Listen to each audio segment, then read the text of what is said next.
Hola, buenas tardes, ¿qué tal?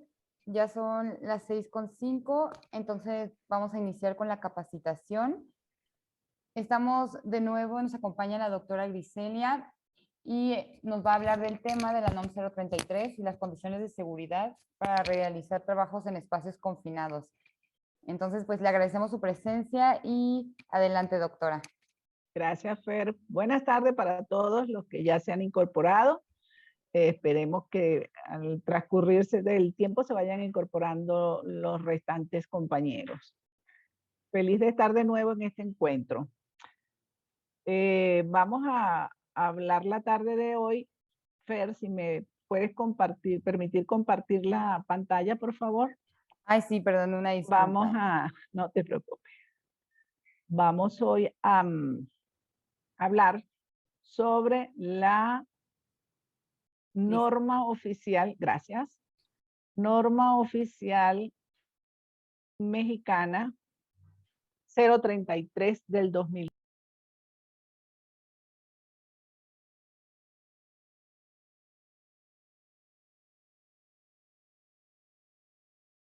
La presentación anterior de la guía de referencia o de revisión para la NOM 027, que estaba muy relacionada con esta.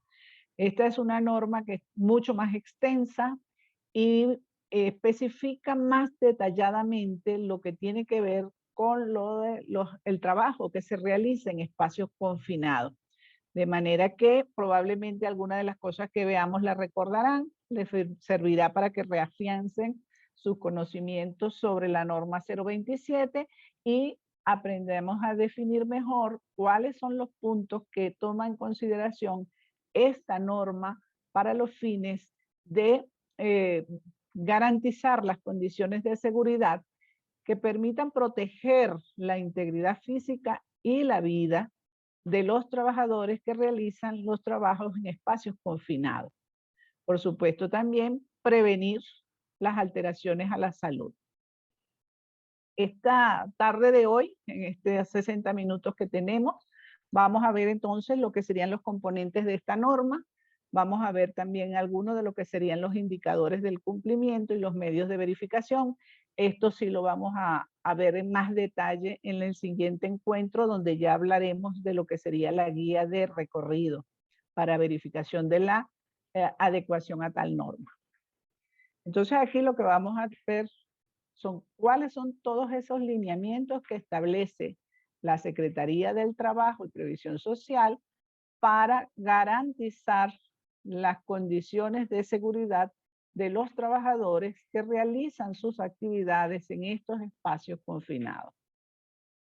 Como toda norma oficial mexicana, su campo de aplicación es para toda la República Mexicana, todo el territorio nacional, y va a aplicar pues en todos aquellos centros de trabajo en los que se realicen trabajos en espacios confinados. Solamente exceptúa esta norma las actividades que se realizan en actividades de buceo y en minas subterráneas, salvo que dentro de sus instalaciones se encuentren con estos espacios confinados.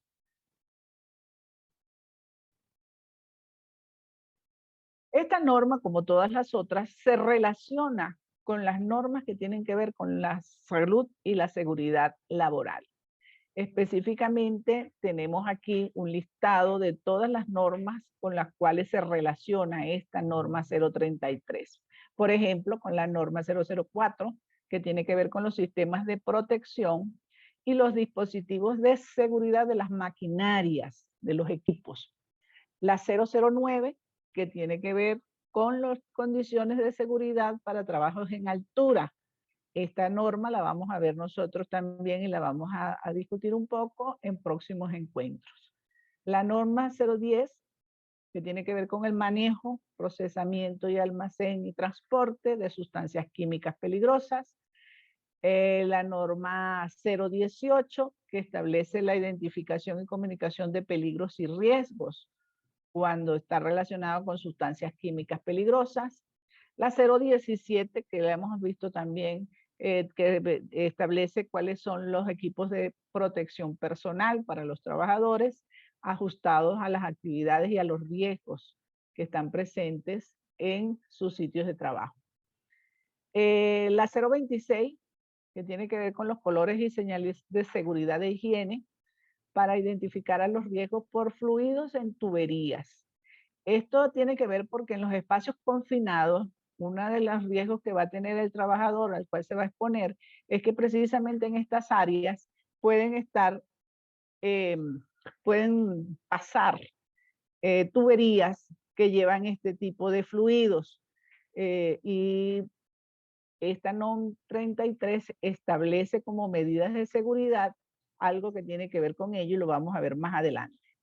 La 027 que ya discutimos, que ustedes conocen ya, las de soldadura y corte. La 029 que tiene que ver con instalaciones eléctricas, otra de los riesgos que van a estar presentes en los espacios confinados.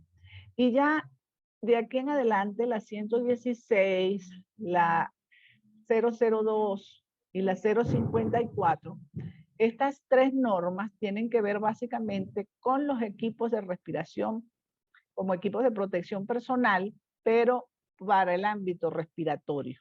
Entonces aquí establece las especificaciones y métodos de prueba para los respiradores que tendrían que utilizar estos trabajadores para evitar el efecto de las partículas nocivas que puedan estar en el ambiente de estos espacios.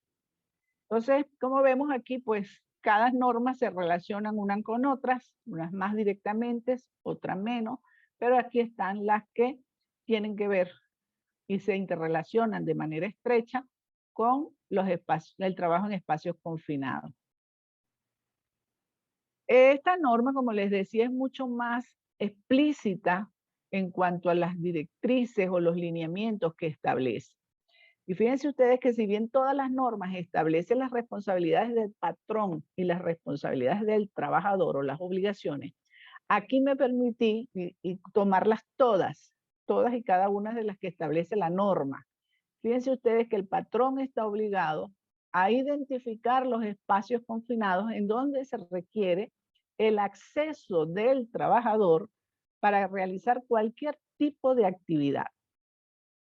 El patrón tiene que tenerlos identificados. No es que apareció hoy y vi que tengo un espacio por allá y necesito que entren a ver qué es. No, ya debe estar previamente identificado. Deben estar clasificados esos espacios confinados. Ya vamos a ir viendo cómo se clasifican.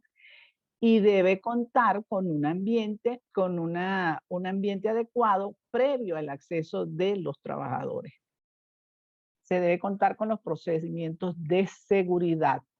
En el campo del trabajo que se realiza en espacios confinados, estos procedimientos de seguridad son muy específicos y en varios ámbitos.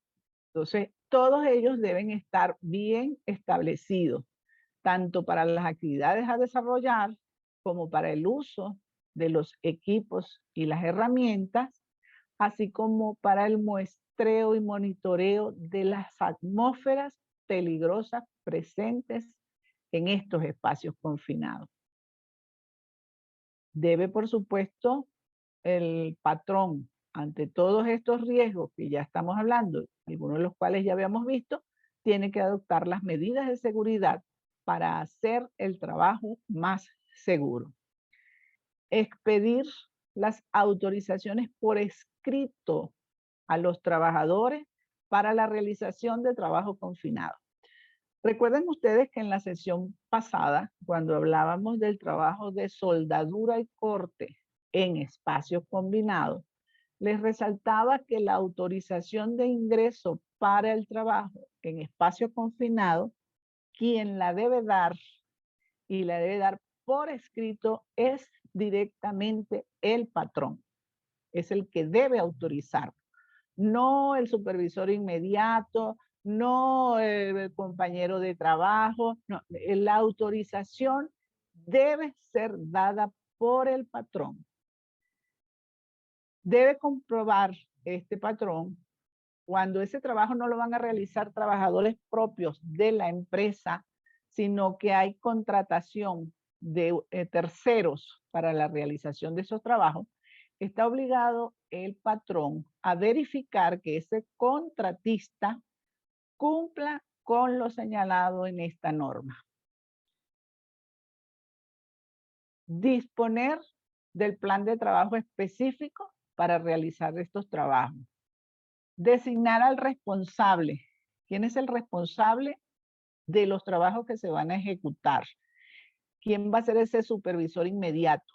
Y aparte de ello, ¿quién va a ser el vigía? Ya lo vamos a ver en lo que sigamos desarrollando la temática, que son dos de los personajes más importantes, indispensables para la ejecución de actividades en espacios confinados.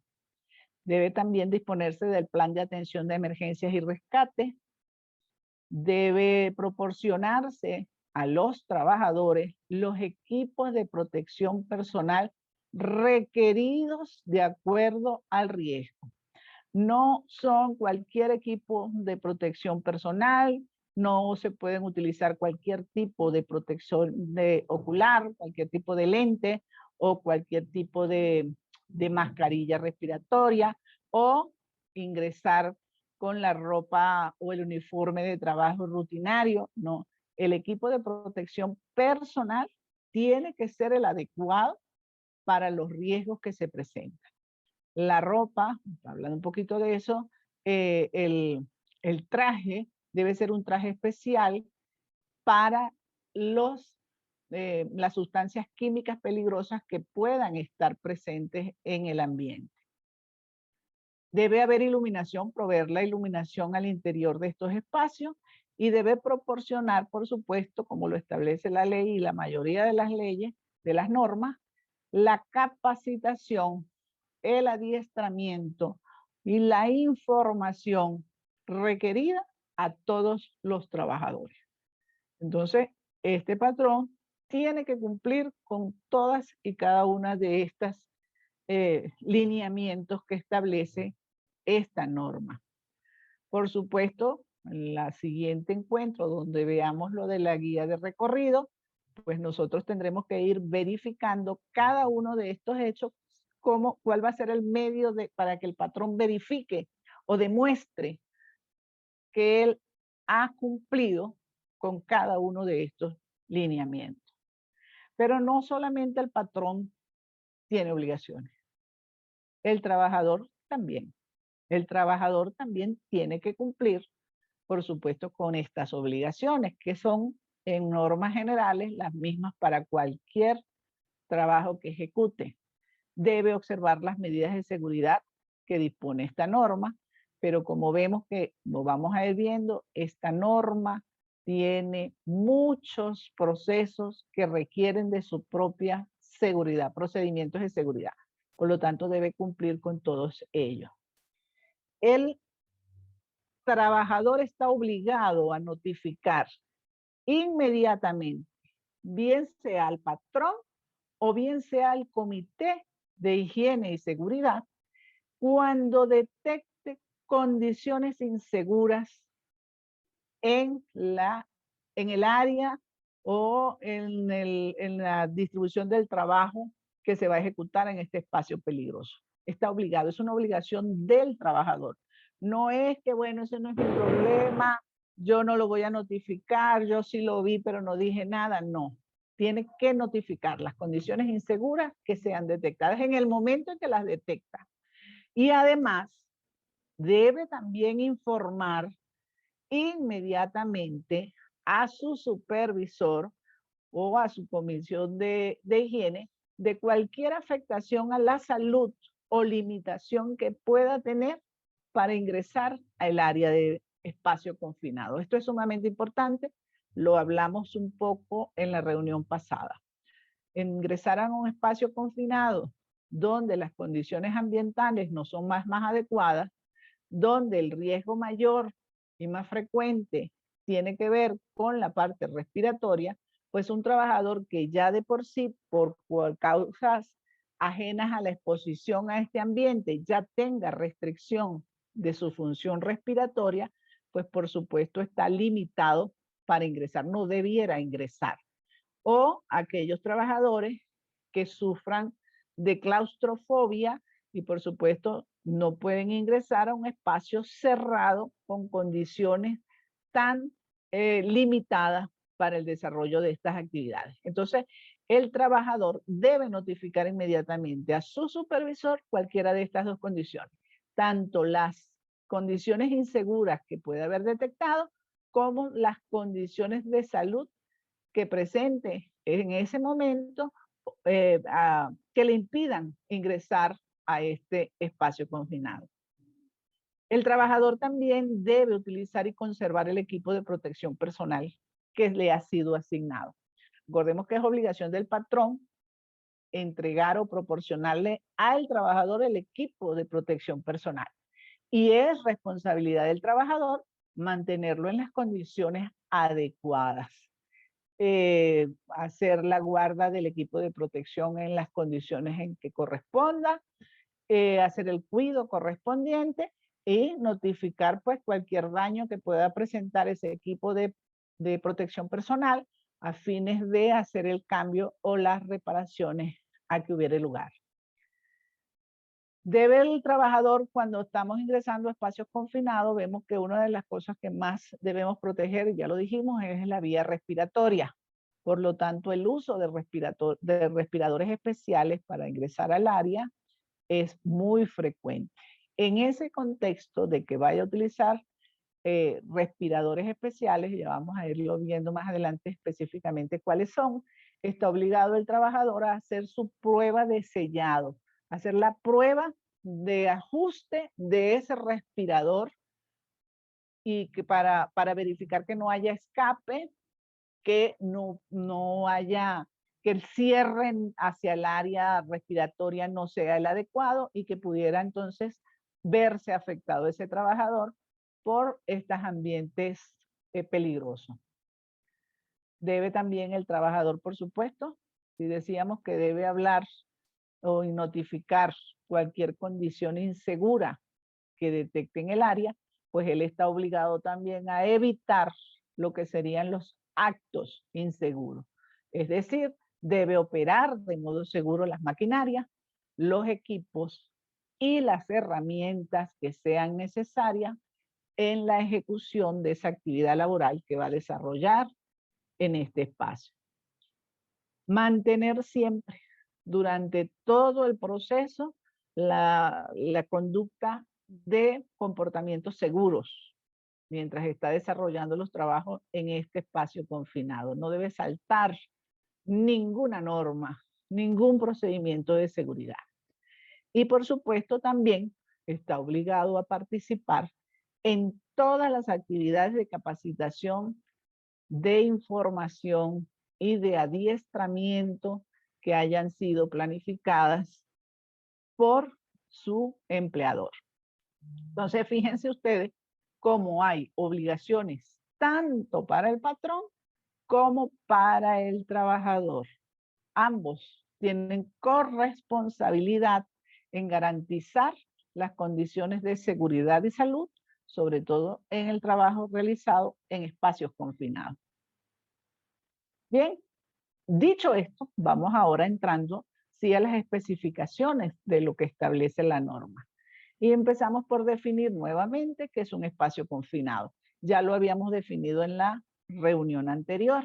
Ahora vamos a recordar qué es lo que se define como un espacio confinado. Y decíamos que ese espacio confinado es cualquier lugar que es lo suficientemente grande como para que el empleado pueda entrar en cuerpo completo y realizar un trabajo.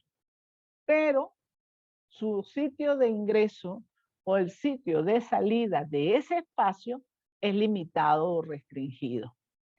Y por lo tanto, por sus condiciones adversas, este espacio no está diseñado para ser ocupado de manera continua por ningún trabajador. El ingreso a estas áreas definidas como espacio confinado siempre tiene que ser temporal.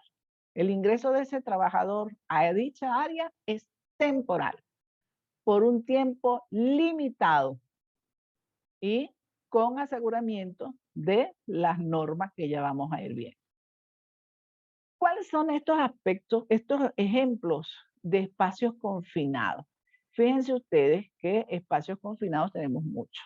Los más frecuentes son cualquier tanque de almacenamiento, las alcantarillas. Recuérdense que hablábamos de la norma que tiene que ver con el mantenimiento de las instalaciones eléctricas. Bueno, en las alcantarillas donde están esta parte eléctrica, sería un sitio, un espacio confinado en el que el trabajador pudiera estar. Los túneles, los agujeros de elevadores, conductos, silos, bóvedas, zanjas, etc.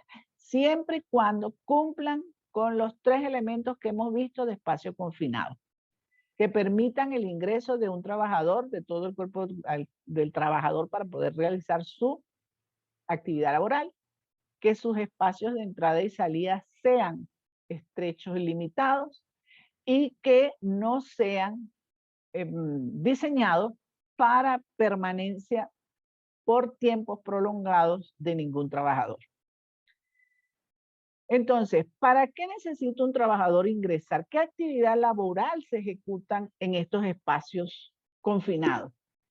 Fíjense que tenemos que pueden ser para la construcción del mismo espacio, cuando se está construyendo la alcantarilla, cuando se está construyendo el silo, cuando se está diseñando eso, puede ser el momento de ingreso. Para limpieza, esas áreas también tienen que ser libres de maleza, libres de elementos biológicos que pudieran estar, etcétera. Para pintar esa área para mantener en las condiciones de higiene, de seguridad. Reparar cualquier instalación que esté en el área y que necesite ser reparada, e incluso para inspeccionar dicha área que tenga que ver con el diseño de los trabajos que se ejecutan en la empresa. Por ejemplo, la parte telefónica, la parte de las líneas eléctricas, la parte de conducción de fluidos, todo eso pues necesitan hacer visitas de inspección para asegurar que no haya ninguna alteración o hacer las medidas correctivas que tengan que ser hechas a tiempo. Entonces, estos espacios confinados, como ya hemos dicho, tienen una atmósfera, lo recuerdan de la vez pasada, tienen una atmósfera que puede estar contaminada. En esos espacios, aparte de las altas temperaturas, aparte de que pueden haber caídas de material que soporta el mismo espacio, aparte de eso puede haber acumulación de gases. Y esa acumulación de gases en ese espacio puede generar problemas de inflamabilidad o de explosión. Aparte, esos espacios con este tipo de atmósfera también tienen alteraciones a nivel de las concentraciones de oxígeno. Lo veíamos también la vez pasada. Pueden ser espacios que tengan deficiencias de oxígeno o que tengan más bien exceso de oxígeno. Entonces, estas características de la condición ambiental del espacio confinado permite categorizarlos en 2 tipos, el tipo 1 y el tipo 2.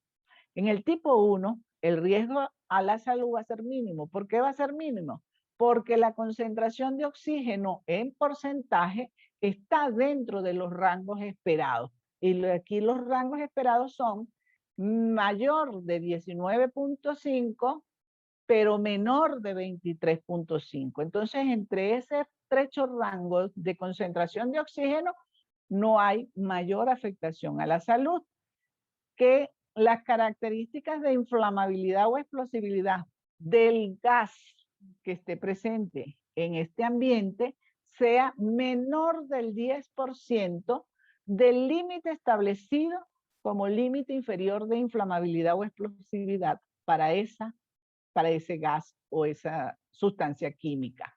Fíjense que el límite inferior dice, bueno, se permite hasta este punto, 0.5 de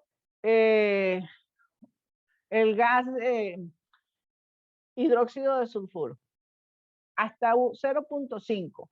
Pero resulta que la norma dice no es el límite inferior establecido. Es por debajo del 10% de ese límite inferior. ¿Por qué? Porque las concentraciones se pueden modificar, se pueden elevar en muy corto tiempo y en muy rápido, forma muy rápida de acuerdo a diferentes presiones, temperaturas, etc. Entonces, para dar mayor seguridad, establece que debe estar por debajo del 10% de ese límite inferior de explosibilidad, de inflamabilidad o explosividad. La concentración de una sustancia química tiene que estar menor que el nivel de límite de exposición. Esas sustancias tienen que estar por debajo para entonces garantizar que ese ambiente configura un espacio confinado sin riesgo mayor para la salud del trabajador. Esos serían entonces los espacios confinados tipo 1.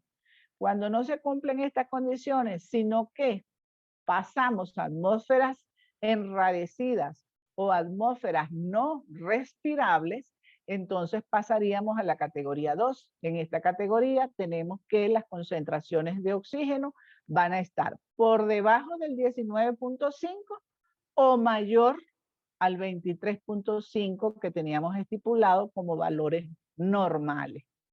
Que el límite de inflamabilidad y de explosibilidad está por encima del 10% de su valor menor. Para considerarlo seguro era el 10% por debajo. Aquí para considerarlo peligroso es el 10% de su valor mayor.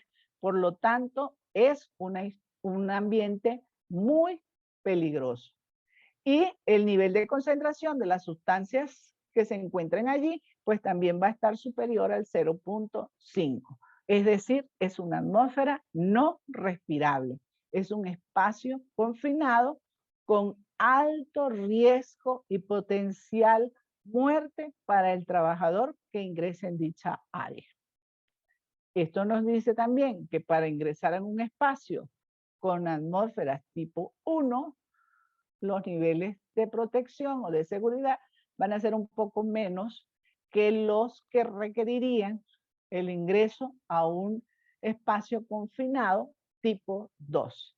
Ya los niveles de protección van a ser mucho mayores, ya los niveles de los procedimientos de seguridad mucho mayores y más estrictos, e incluso puede haber la decisión de no ingresar a un espacio confinado tipo 2 hasta tanto no se haya controlado esa atmósfera no respirable. Y ya vamos a ir viendo cómo se puede realizar esto.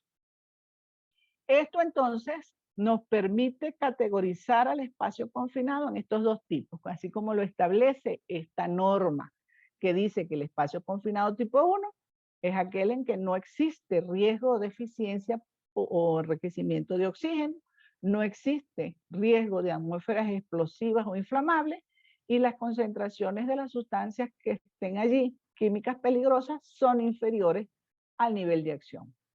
Este espacio confinado puede permitirse su ingreso cumpliendo las medidas de seguridad y con el equipo de protección que corresponde.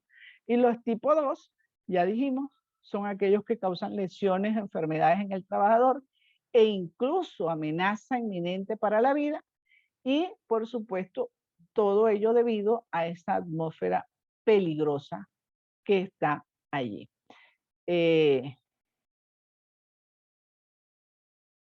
Entonces, teniendo esto, ya vemos el nivel de riesgo al que se expone un trabajador que va a ejecutar alguna actividad en estos espacios. Es tanto así que un trabajador apenas ingresa a un área, fíjense que aquí en la gráfica tenemos que le establece que puede haber un aire bueno, un aire deficiente o el aire mortal. Un trabajador puede ingresar a un área, supuestamente ingresaría a un área rompiendo los requisitos de seguridad y al ingresar, apenas estar entrando, puede tener la pérdida del estado de conciencia. ¿Debido a qué? A esta atmósfera enrarecida. No se puede confiar en que no se huele nada. Los gases, y sobre todo los gases peligrosos, la mayoría de ellos no tienen olor, no se detectan fácilmente, son detectados a través de los medidores que ya vamos a ir viendo más adelante. Entonces, antes de ingresar a estos espacios, se debe haber realizado lo que es el análisis de riesgo, el peligro de una atmósfera suboxigenada, los peligros para una atmósfera asfixiante, tóxica, sobreoxigenada, inflamable, explosiva, fuera de todos los otros riesgos que hablábamos, los físicos, aumento de temperaturas, vibraciones, caídas de material, el riesgo eléctrico, todos estos riesgos que ya hemos hablado, pero específicamente los relacionados con el ambiente, tenemos ellos. Estas características de las que hablamos en el ambiente dentro de ese espacio confinado hace que este análisis de riesgo no sea estático.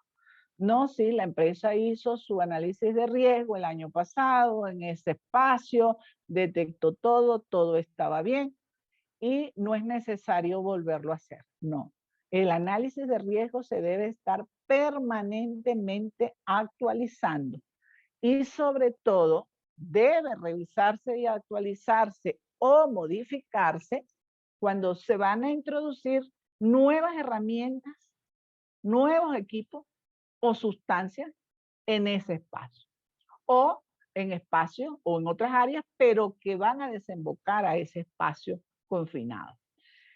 Cuando se modifiquen esas condiciones del interior del espacio, recuérdense que pudieran haber ingresado porque había las paredes de ese espacio confinado, las remozaron, las reforzaron, hicieron pintura. Bueno, ya eso modificó ese espacio. Por lo tanto, deben hacerse nuevas correcciones de ese análisis de riesgo. Y por supuesto, si ocurre un accidente o un incidente en el trabajo, pues inmediatamente también se debe hacer la corrección o la actualización de ese análisis de riesgo. Y cuando se detecte cualquier otro riesgo no previsto en los procedimientos de seguridad que ya teníamos previamente establecidos. Entonces, fíjense ustedes cómo este espacio tan peligroso, ¿verdad?, debe ser permanentemente evaluado. Pero ¿cómo hago para evaluarlo si no puedo ingresar? Eso es una de las cosas que vamos a ir viendo, porque no puedo mandar a un trabajador, vaya, revise cómo está esa área y viene y me dice cómo está. No, el ingreso está limitado, los procedimientos de seguridad deben ser cumplidos y eso lo debemos hacer siguiendo los pasos que ya vamos a ir viendo en este momento, cómo se van a ir desarrollando previamente.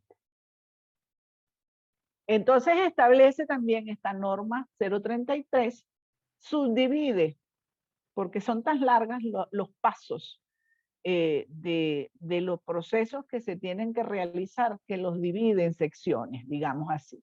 Entonces, una de las primeras secciones que pudiéramos decir que se debe hacer antes del ingreso al espacio confinado, podríamos hablar de cosas que se hacen antes, durante o después, ¿verdad? Estos que serían los requerimientos administrativos. ¿Cuáles son los requerimientos administrativos que deben ser cumplidos para poder permitir un acceso a un espacio confinado? Bien, lo primero es tener los procedimientos de seguridad.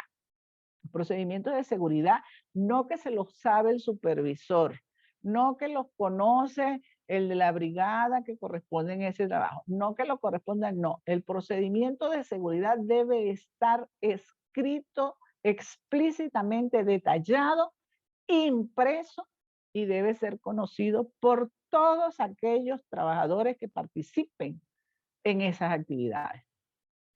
Debe tener también claramente establecido un mecanismo de comunicación entre el trabajador que ingresa al área y el vigía.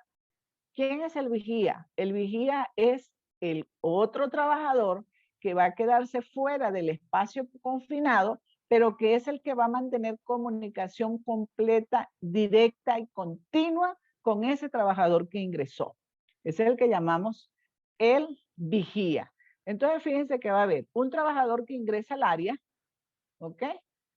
Un trabajador que mantiene el contacto directo con ese trabajador que sería el vigía, y el supervisor que está supervisando, valga la redundancia, todas y cada una de las actividades y los pasos que se están ejecutando. Por supuesto, pueden haber otros trabajadores autorizados a estar en el área, pero esas 3 personas deben estar siempre presentes y deben ser previamente identificados y cada una de ellas autorizada. Debemos garantizar que esa atmósfera en el área del espacio confinado sea respirable. Ya hemos dicho que si la atmósfera no es respirable, implica modificaciones a el equipo de protección personal y por supuesto el ingreso no se autoriza hasta tanto no se hayan tomado las precauciones y las medidas de control de ese espacio o esa atmósfera no respirable. Debe, por supuesto, estamos hablando mucho de sustancias peligrosas, de gases inflamables, gases explosivos, etcétera. Por supuesto, si estoy hablando de sustancias peligrosas, debo tener a la mano y conocer previamente todas las hojas de seguridad de esas sustancias que pudieran estar presentes así. ¿Cuáles van a ser esas sustancias? Pues lógicamente las que maneja la empresa, las que tienen allí, fuera de ellas, pues el monóxido de carbono que se produce normalmente por la transformación de otros elementos, de otras sustancias, etc. Deben estar también especificadas las medidas de seguridad, eso nos las dice la propia hoja de seguridad de la sustancia. Debe tener claramente establecido cuáles serían esos criterios que deberíamos considerar para evitar el ingreso o interrumpir las actividades que se están ejecutando. Yo puedo permitir que el trabajador entre si las mediciones me dicen que pueden entrar, pero puede ser que no autorice el ingreso porque la medición previa al ingreso ha dado en niveles muy altos o que habiendo dado la autorización para ingreso se ha modificado las características de ese ambiente detectados antes, se han modificado, dan aviso esos detectores personales que tiene el trabajador de que la concentración de la sustancia o que la concentración de oxígeno está disminuida, por lo tanto debe interrumpirse el trabajo y el trabajador debe salir. Entonces, tengo que tener esos criterios previamente establecidos, escritos, discutidos. ¿Cuáles son las condiciones que me van a llevar a evitar el ingreso o a interrumpir la actividad que se está ejecutando? ¿Cuánto tiempo va a durar la actividad? ¿Y cuál es el tiempo máximo de permanencia del trabajador? Recuerden ustedes de la revisión pasada decíamos que un trabajador no debe permanecer en el área más de 60 minutos y que debe tener 15 minutos de descanso entre los ingresos y salidas, si acaso fuese el mismo trabajador el que va a ingresar varias veces. Entonces, no debe durar un trabajador expuesto más de 60 minutos continuos en un espacio confinado. La aplicación antes y después de los medios de bloqueo de suministro. Entonces decíamos, puedo yo tener tuberías que están a lo alto del espacio confinado, que atraviesan ese espacio confinado. Puedo tener suministro eléctrico en el espacio confinado. Todo eso tengo que garantizar que sea interrumpido antes de que el trabajador ingrese, antes de que empiecen las actividades de trabajo en esa área. Entonces, debo aplicar esos medios de bloqueo de suministro antes y después, con las respectivas verificaciones. Y por supuesto, establecido previamente cuál es el plan de emergencia y rescate ante cualquier eventualidad que se presente durante estas actividades que se estén desarrollando. La siguiente sección tiene que ver con los procedimientos de seguridad para uso de equipos y herramientas. Fíjense, la primera sección que establecimos bien ahorita y acabamos de ver lo que tiene que ver con los procedimientos administrativos. Ahora vamos con los procedimientos de seguridad para equipos y herramientas. Aquí pues tienen que verificarse las instrucciones del correcto funcionamiento de esos equipos y las herramientas. Entran en este contexto la revisión exhaustiva de los equipos de protección personal. Deben ser estrictamente verificados el uso, su manejo, las limitaciones, el mantenimiento, el que sea el equipo adecuado, ajustado, que brinde la protección que corresponde al riesgo al que se va a exponer el trabajador. El modo seguro de utilizar esas herramientas y otros equipos mientras esté en este espacio. ¿Cómo se va a hacer el proceso de descontaminación y desinfección de ese equipo de protección personal? Este es otro de los aspectos importantes a tener en cuenta cuando estamos en espacios confinados. Lo hemos dicho mucho, el espacio confinado es un espacio contaminado. Por lo tanto, cada vez que se ingresa al espacio contaminado, cuando se sale de dicho espacio contaminado, debe realizarse un proceso de descontaminación. Entonces, ¿cómo, dónde, cuándo y con qué se va a realizar ese proceso de descontaminación? También debe ser considerado en estos casos. El mecanismo para reemplazar o reparar el equipo de protección. Si se ha dañado un respirador del trabajador, no puedo dejarlo allá adentro con un respirador que está funcionando mal. No puedo parapetear, digamos, medio tratar de hacer que funcione por un ratito ese respirador. No, si no funciona el respirador o funciona mal, hay que cambiarlo inmediatamente. Sacar al trabajador y cambiar el respirador o cambiar hacia otro sistema de respiración. Y bueno, por supuesto también debe conocer el plan de emergencia y de rescate del que hemos hablado, que siempre debe estar presente. Bien, siguiente sección, muestreo y monitoreo ambiental. Eso que estamos hablando de que el ambiente puede ser no respirable, yo tengo que medirlo. ¿Cómo sé si es respirable o no respirable? ¿Cómo detecto yo esos límites de exposición o de inflamabilidad o explosividad? ¿Cómo establezco cuál es la concentración de esa sustancia? ¿Cómo lo hago? ¿Cómo se hace eso? ¿Tomo una muestrica, la proceso en un laboratorio? No, eso se procesa a través de estos mecanismos de medición, que serían los aparatitos o los equipos de monitoreo de medición de lectura directa. Son unos aparatos especiales que permiten, fíjense ustedes aquí en la imagen esta, está haciendo la medición, el sensor está ingresando al espacio confinado, por supuesto a la parte más superficial, y a través de pantalla se ve el resultado de lo que este medidor reporta. Entonces son a través de medidores. Estos medidores que se hacen para ingresar al espacio, fíjense que son medidores externos. Pero cuando el trabajador ingresa, sobre todo si va a ingresar a espacios confinados tipo 2, este trabajador debe tener también como parte de su equipo de protección personal sus detectores individuales para el monitoreo ambiental. Y esos monitores deben tener señal auditiva. Bien, entonces con respecto a este monitoreo y muestreo y monitoreo ambiental, debemos ver las instrucciones, cómo se usan este tipo de monitores, cómo se calibran, hacer sus pruebas de funcionamiento antes, tomar las medidas fuera, pero también hay que tomar ese muestreo a diferentes niveles. Fíjense ustedes que hay gases que son menos pesados que el aire, por ejemplo, el metano. Por lo tanto, este gas se ubica hacia arriba. Hacia arriba es el gas que se detecta en la medición exterior.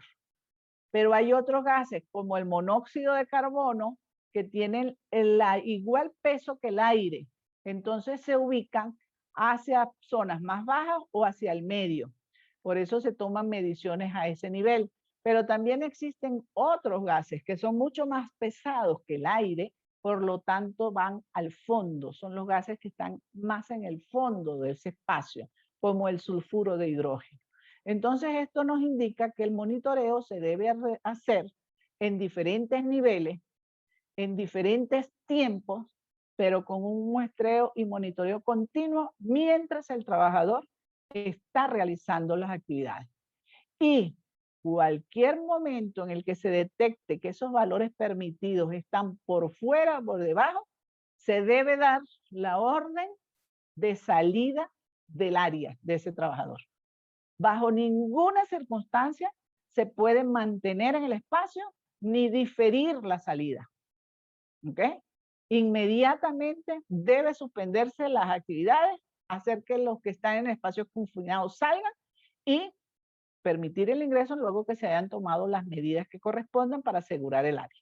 No debe haber excepciones para esto. Las excepciones tendrían un alto costo y el alto costo es la vida de ese trabajador o la calidad de vida de ese trabajador que se mantenga expuesto a esas condiciones. Bien, el plan de trabajo ya lo hemos visto. Entonces, ¿qué vamos a hacer antes de o para poder ingresar? Vamos, ya estamos listos, ya teníamos todo escrito, ya tenemos todo esto, llegó el momento, hay que ingresar al área. ¿Qué hay que hacer primero? Detectar ese monitoreo ambiental, tomar las muestras, detectar el monitoreo. ¿Qué otra cosa?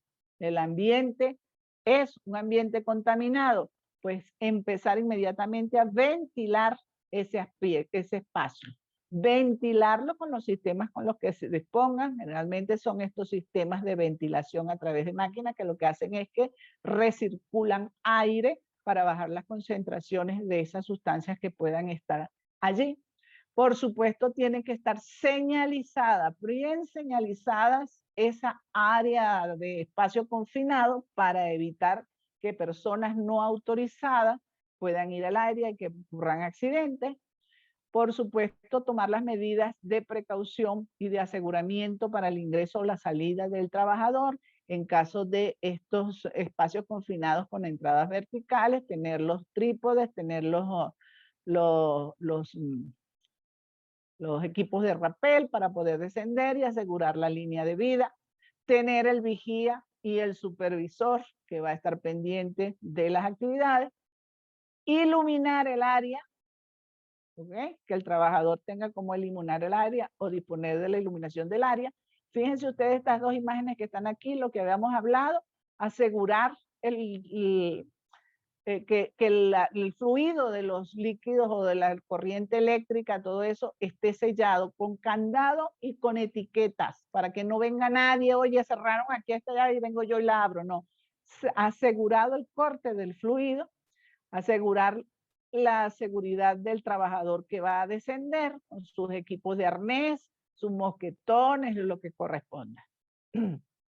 Debe establecerse ese plan de trabajo, el tiempo de duración, la hora a la que inicia, la hora a la que termina. Por supuesto, todos los que están participando deben estar registrados y autorizados. ¿Quién es la autoridad que está dando el permiso? Los riesgos, el equipo de protección, las maquinarias y las medidas de seguridad. Y con respecto a la autorización, les decía, tiene que ser por escrito, es un documento que permite llevar una lista de cotejo o una escala de estimación que permite la identificación, la ubicación del área, la fecha del vencimiento del permiso. El permiso de ingreso a un área confinada es solamente durante un turno. Acuérdense que no es para permanencia continua de los trabajadores. Verificación, ir poniéndole el tildado a todo esto que hemos hablado, de que se verificaron los fluidos, que se verificó la ventilación, que se hizo el monitoreo, etcétera. Las instalaciones y todo ello. Y el equipo de protección personal, acuérdense que les decía, no es el mismo que de forma rutinaria utilizan los trabajadores. En este caso, los que serían los trajes son trajes enteros, con trajes de protección para sustancias químicas, adecuada a la sustancia química a la que se va a exponer el trabajador, debe tener su protección, por supuesto, su casco, sus lentes, sus tapaoídos, su protección respiratoria, dependiendo del tipo de atmósfera en la que se va a exponer. Pueden ser protección respiratoria con filtros de carbono, si el espacio confinado es tipo 1, o utilizar vías de equipos de apoyo respiratorio cuando son espacios tipo 2, bien sea por equipos de aire comprimido, por suministro de aire comprimido, por equipos de oxígeno o por conexiones de aire a través de estas mangueras, a través de aire comprimido. Los equipos de arnés que ya les decíamos, y por supuesto sus guantes, sus botas de seguridad, etc. Entonces, todo trabajador que va a trabajar en espacios confinados debe tener la capacitación y el adiestramiento que corresponde. Si no tiene capacitación adecuada, entrenamiento adecuado, y si no ha renovado su capacitación, no es que yo lo hice hace 2 años, no. Una vez al año, por lo menos, no se puede autorizar el ingreso. El personal de rescate, ¿cómo se hace un rescate o una atención de un proceso de emergencia que se origine en esto? Bueno, tiene que ser un personal con alto entrenamiento, previamente identificado y autorizado. ¿Por qué un alto entrenamiento? Porque este personal de rescate no es cualquiera, es un rescate en espacio confinado. Por lo tanto, ese rescatista que va a ingresar tiene que conocer todo esto que hemos visto hasta ahora y debe cumplir con las normas de seguridad que hemos visto hasta ahora. ¿Por qué? Probablemente quede atrapado una persona en ese espacio. Acuérdense que decíamos que es un espacio que tiene el límite estrecho para la salida o para el ingreso. Puede que ese trabajador que ingresó pierda el conocimiento como parte de su exposición a estas atmósferas contaminadas y por no contar su equipo de seguridad y haya que hacer extracción, o que esa persona también haya perdido el estado de conciencia, pero deba hacerse ingreso al área para poder hacer el rescate. ¿De qué va a depender esto? Bueno, fíjense que puede ser que el rescate sea sin que haya necesidad de ingresar al área de espacio confinado. El trabajador, recuérdense que estaba asegurado a lo que era la línea de vida y a través de un arnés está asegurado.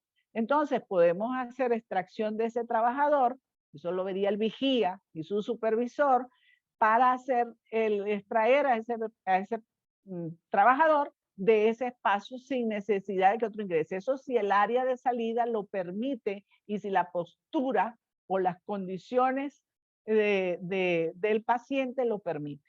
O necesariamente debe ingresar el personal de rescate a el área porque el paciente tiene pérdida de la conciencia. Ahí estaría un rescatador que puede hacer el rescate inmediato y salida del trabajador, o puede ser que necesite ser atendido ese trabajador de manera inmediata, muy inmediata en el área para luego hacer la salida.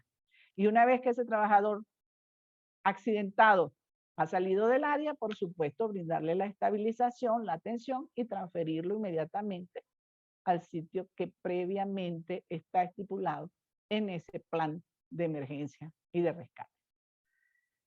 Bueno, mis compañeros, mis amigos, seguimos con esto de la seguridad y la salud.